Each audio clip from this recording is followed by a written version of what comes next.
welcome back to my channel Happy Dale. Kembali lagi di channel saya. Nah teman-teman, pada video sebelumnya aku sudah jelaskan gimana sih caranya untuk melakukan pencairan JHT secara online melalui aplikasi JMO atau Jam Sostek Mobile. Nah, buat kalian yang pengen tahu apa sih bedanya itu pencairan di lapak asik dan juga di JMO, di sini aku bakal jelasin karena sekarang aku bakal jelasin gimana sih caranya untuk melakukan pencairan JHT secara online tahun 2023 ya. Nah teman-teman, yang bakal aku jelasin sekarang adalah salah satu alasan pencairannya adalah mencapai masa pensiun atau mencapai usia 56 tahun. Jadi di sini aku bakal jelasin tentang melakukan pencairan untuk usia 56 tahun ke atas secara online ya. Nah, tapi sebelum itu, aku mau jelasin dulu buat kalian yang pengen tahu apa sih bedanya JMO dan juga lapak asik. Jadi teman-teman, untuk kalian yang masih terus bertanya di kolom komentar mengenai JMO, Kak bisa nggak misalnya kalau pencairannya itu 10 juta lebih sedikit? Atau ada juga yang bertanya, Kak bisa nggak ya kalau misalkan saldonya 20 juta tapi dicairinnya 2 kali karena maksimalnya 10 juta. Nah jadi teman-teman, untuk pertanyaan-pertanyaan seperti itu jawabannya nggak bisa ya, karena maksimal dana jaminan hari tua atau maksimal saldo yang kalian miliki untuk JHT kalian adalah 10 juta untuk bisa dicairin di JMO gitu ya. Itu yang pertama untuk di JMO. Nah sedangkan untuk di lapak asik tidak ada minimal atau maksimal saldo yang kalian miliki untuk melakukan pencairan di lapak asik. Jadi di lapak asik ini saldo berapapun bisa melakukan pencairan. Mau 1 juta, 2 juta, atau misalkan 10 juta ke atas juga bisa melakukan pencairan di JMO. Nah sedangkan di lapak asik. Nah sedangkan di JMO ini wajib di bawah 10 juta. Gitu ya teman-teman, perbedaan inti yang ada di lapak asik ataupun di JMO. Nah, yang kedua perbedaannya adalah mengenai surat paklaring. Nah, biasanya memang ada beberapa orang yang pekerjaannya singkat, masa kerjanya itu singkat, jadi tidak diberikan paklaring atau tidak meminta paklaring kepada perusahaan. Di JMO itu tidak bisa melakukan pencairan tanpa paklaring. Nah sedangkan di lapak asik ini wajib ada paklaringnya gitu ya. Jadi buat kalian yang nggak punya paklaring, dicoba aja di JMO ya, karena di JMO bisa melakukan pencairan tanpa paklaring, sedangkan di lapak asik itu harus melakukan pencairan di ada paklaringnya gitu. Nah yang ketiga, ini perbedaan yang ketiga adalah wawancara. Nah untuk JMO itu biasanya melakukan pencairan 1 hari langsung cair masuk ke rekening setelah beres pengajuan klaimnya. Sedangkan di lapak asik kita mengajukan, tunggu jadwal wawancara, lalu wawancara dengan pihak BPJS, baru dana bisa cair ke rekening masing-masing yang didaftarkan. Jadi itu perbedaannya ya teman-teman, JMO dan lapak asik, karena masih banyak nih ya di kolom komentar yang terus bertanya mengenai JMO, Kak bisa nggak ya dana JMO 20 juta dicair, dana JHT atau saldo JHT 20 juta dicairin di JMO? Jawabannya nggak bisa gitu ya, karena ketentuan-ketentuan tadi yang udah aku jelasin. Nah teman-teman, supaya gak lama lagi, kita langsung aja yuk ke cara melakukan pencairan saldo JHT secara online tahun 2023 untuk usia mencapai pensiun atau untuk usia pensiun atau usia mencapai 56 tahun. Nah teman-teman, pertama-tama kita buka terlebih dahulu Google Chrome.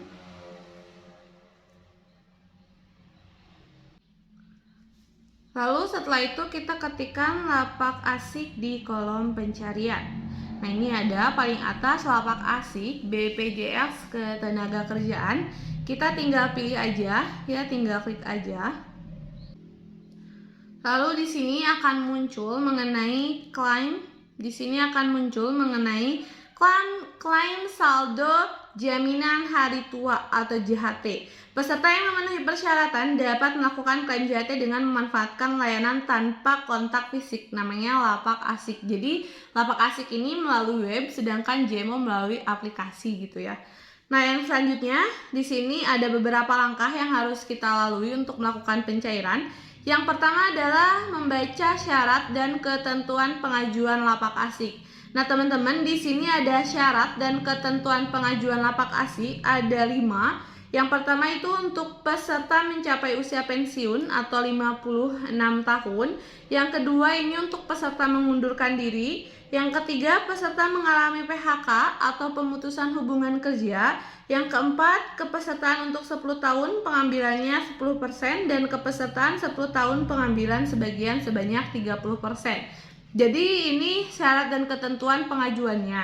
Ini ada ketentuan pengajuan untuk 5 syarat yang bisa mengajukan. Nah, kita di sini akan baca syarat dan ketentuan untuk kategori pertama, yaitu peserta mencapai usia pensiun 56 tahun. Karena kita mau melakukan pengajuan untuk usia mencapai pensiun atau 56 tahun, kita baca syarat dan ketentuan untuk usia pensiun. Nah, yang pertama syarat dan ketentuannya adalah kartu peserta BPJS Ketenagakerjaan. Yang kedua, kartu tanda penduduk atau KTP atau juga bisa bukti identitas lainnya. Lalu yang selanjutnya ada NPWP. Ini bagi peserta dengan saldo lebih dari 50 juta atau peserta yang telah mengajukan klaim sebagian. Nah, itu syarat untuk dan ketentuan pengajuan lapak asik kategori usia pensiun. Nah, setelah membaca ketentuan dan syarat yang ada, kita tinggal scroll ke bawah. Lalu di sini ada CAPTCHA yang harus disetujui. Kita klik aja saya setuju dan saya bukan robot. Lalu kita tinggal klik berikutnya. Nah, ini adalah langkah kedua, yaitu pengisian data pekerja. Nah, teman-teman, untuk pengisian data pekerja ini disesuaikan dengan NIK yang ada di KTP atau data yang ada di KTP dengan data yang ada di BPJS Ketenagakerjaan. Gitu ya, diisinya sesuai dengan KTP dan BPJS Ketenagakerjaannya. Nah, yang pertama pengisiannya adalah pengisian nomor induk kependudukan atau NIK. Nah, yang selanjutnya nomor peserta BPJS Ketenagakerjaan atau disebut juga dengan KPJ. Lalu yang selanjutnya di sini nama sesuai dengan KTP, lalu tempat lahir, tanggal lahir, dan nama ibu kandung. Nah, untuk nama ibu kandung ini bisa kalian lihat di kartu keluarga. Setelah melakukan pengisian seluruhnya, kita tinggal klik berikutnya. Nah, setelah langkah 2, kita masuk ke langkah 3, yaitu data pekerja tambahan. Untuk data pekerja tambahan, data yang diisi yang pertama adalah alamat domisili, lalu desa atau kelurahannya. Jadi untuk alamat domisili, kalian bisa cuma tulis kampung atau kampung dan RT RW-nya, karena pemilihan desa atau kelurahan dan lain-lainnya itu di langkah selanjutnya, ini ada di bawahnya. Lalu nomor handphone aktif atau WhatsApp.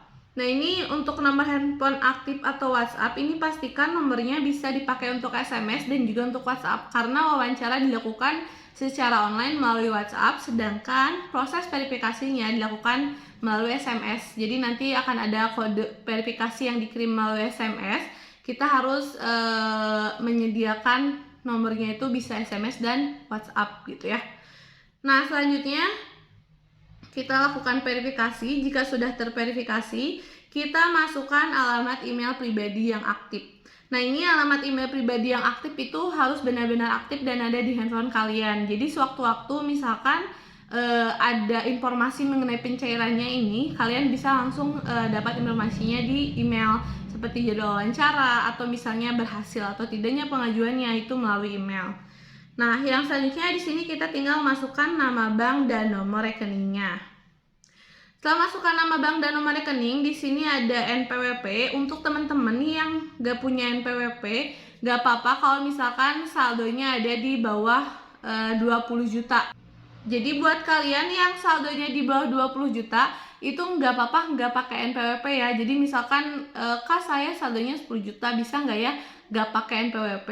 Gak apa-apa, karena gak akan dapat potongan kalau di bawah 10 juta. Nah, untuk kalian yang misalkan saldonya 30 juta atau misalkan 25 juta, itu diwajibkan untuk menggunakan NPWP, karena kalau nggak pakai NPWP itu dapat potongan dari pihak pemerintah. Karena kalau nggak pakai NPWP itu dapat potongannya teman-teman. Jadi ini saldonya nanti kita dipotong. Setelah mengisi NPWP, di sini ada pertanyaan mengenai usaha ekonomi secara mandiri. Jika kalian mempunyai usaha secara mandiri, tinggal klik iya ataupun tidak, itu disesuaikan dengan keadaan kalian ya. Nah, setelah itu kita tinggal klik selanjutnya, lalu masuk ke langkah 4.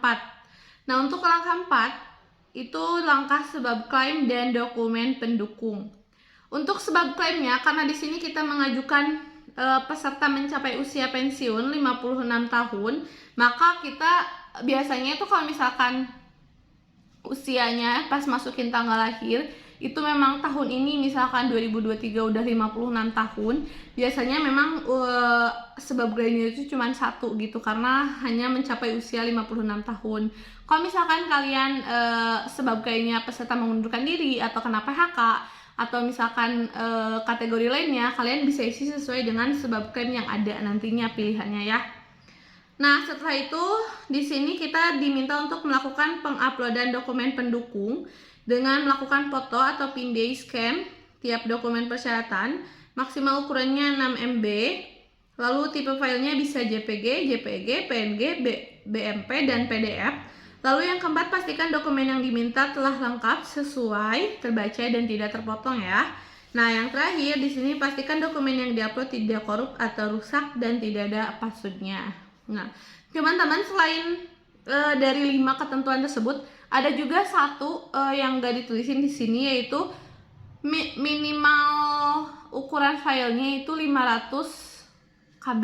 Jadi nggak boleh filenya itu 321 KB misalkan, itu langsung langsung ditolak, maksudnya nggak bisa diupload gitu ya. Nah, di sini untuk memasukkan nah selanjutnya di sini kita tinggal upload aja kartu peserta BPJS-nya atau KPJ-nya, lalu KTP atau buktinya, lalu juga swap foto atau foto diri. Ini untuk foto diri, untuk pakaian bebas asal rapih dan sopan, cuman tidak boleh menggunakan masker, kacamata dan lain-lainnya ya. Setelah itu kita masukkan NPWP jika kalian punya NPWP, jika tidak kita tinggal klik berikutnya aja.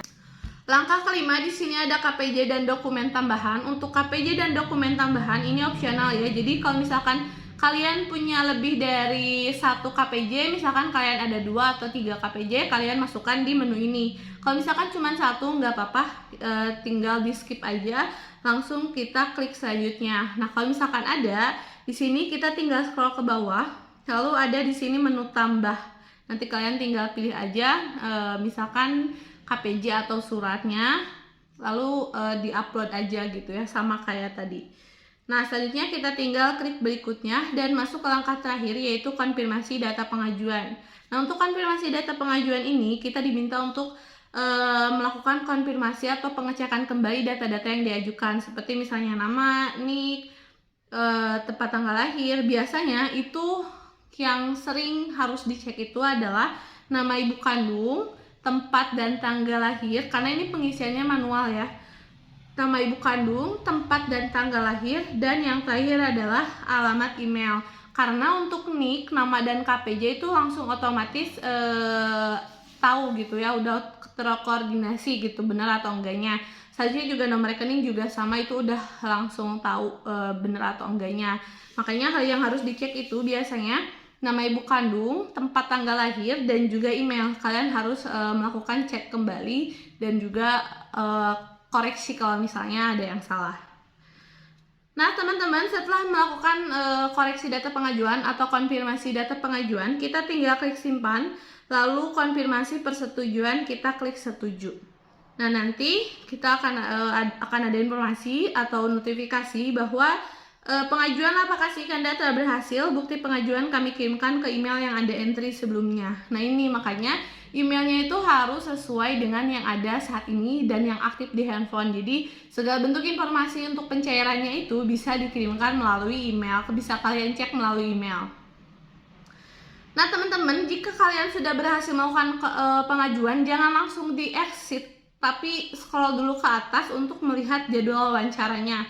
Di sini akan ada nomor pengajuan lapak asik, lalu juga nama lengkap, NIK atau nomor kartu pesertanya, jenis klaim, nomor handphone, email, tanggal, dan jam wawancara. Nah ini yang perlu kalian lihat informasinya adalah jadwal, tanggal, dan jam wawancara konfirmasi gitu. Jadi nanti kalau misalkan sudah waktunya untuk melakukan video call atau wawancara, itu kalian sudah siap karena kalian sudah tahu tanggalnya gitu ya. Misalnya tanggal 15 Januari, nah berarti kalian 16 Januari misalnya. Kalian harus sudah siap tanggal 16 Januari dengan jadwal yang sudah ditentukan. Nah, untuk video call-nya apa aja sih, Kak? Misalnya kalau kalian mau Nah, untuk video call-nya apa aja sih Kak wawancaranya? Nah, biasanya pihak BPJS itu melakukan verifikasi data, misalkan yang mengajukan itu benar kakak, wajahnya yang ini, KTP-nya, lalu nomor rekeningnya, bukti kerja di perusahaannya, paklarinya, dan lain-lainnya, itu nanti dilakukan wawancara oleh pihak BPJS, gitu ya teman-teman. Nah teman-teman, mungkin cukup sekian untuk informasi mengenai cara melakukan pencairan saldo JHT secara online tahun 2023. Nah untuk teman-teman jangan lupa like, comment, and subscribe. Bye-bye.